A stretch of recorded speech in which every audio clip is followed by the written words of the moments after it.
Hello, nandito tayo ngayon sa Usi Beach sa Darwin. So, nandito na tayo ngayon sa kanilang parking area. So, yan ang kanilang daanan. Papasok dyan.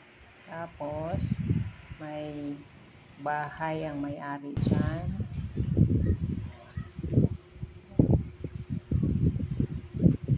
Ang Usi Beach.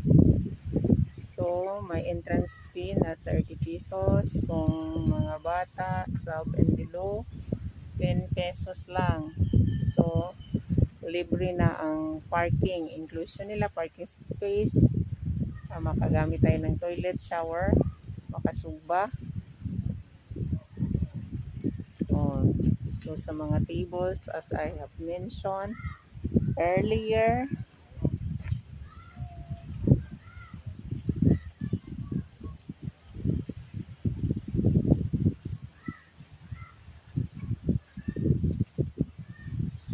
malinis ang area except sa mga dahon na laging nahuhulog kasi mahangin dito.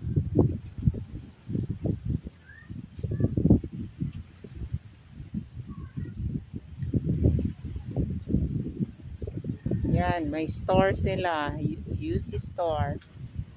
So, kompleto. Kung may hindi kayo nadala, so pwede kayo makabili dito sa kanilang store at mura lang din. Yan. So ito, cottage nila.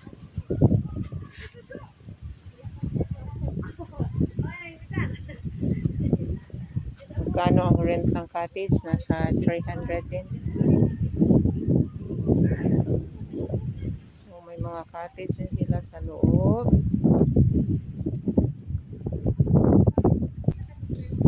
So dito meron din sa loob na side. May bed din dito. So mamili ka lang, may iba't ibang presyo sila. Yan.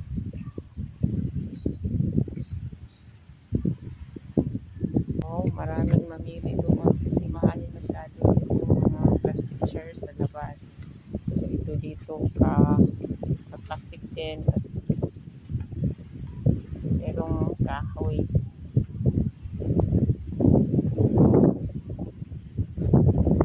Buhaya naman dyan.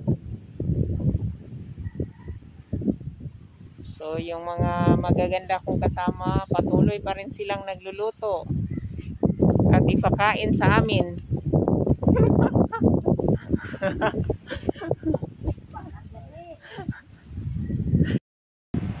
So kanidi ay tag 400 per table.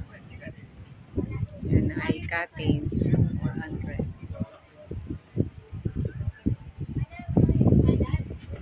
400. Kay duyan-duyan pa.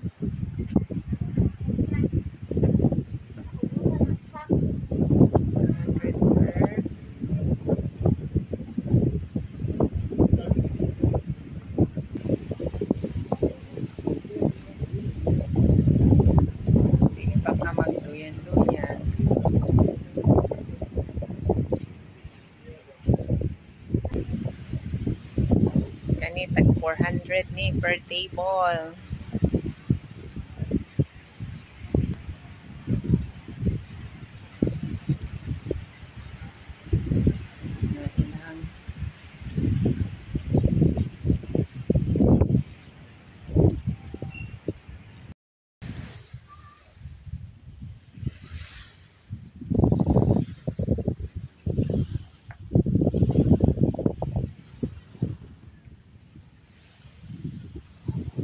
Ang Usi.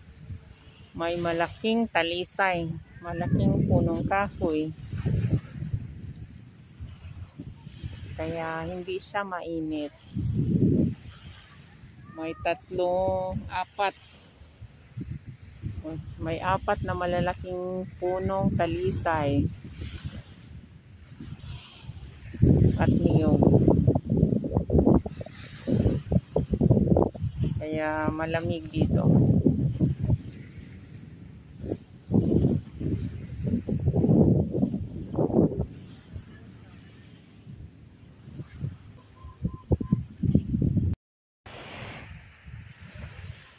Yung view kung nakakadiri sa OC Beach.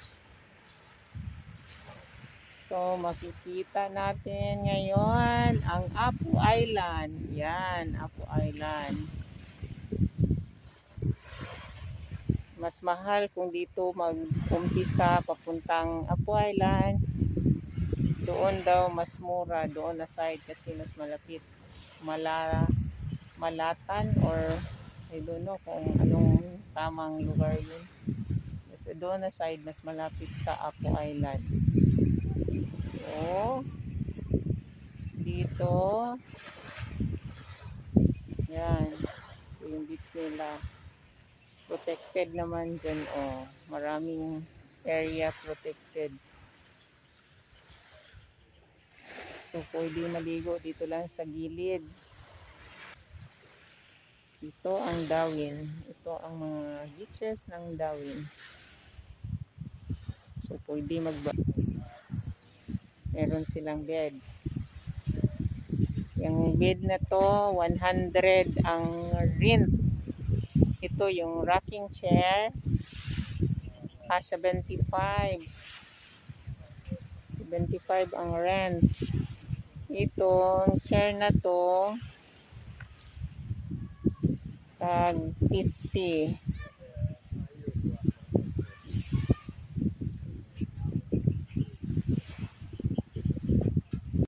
Ang 4-seater nila, 250 ang rent. Thanks for watching. Please subscribe.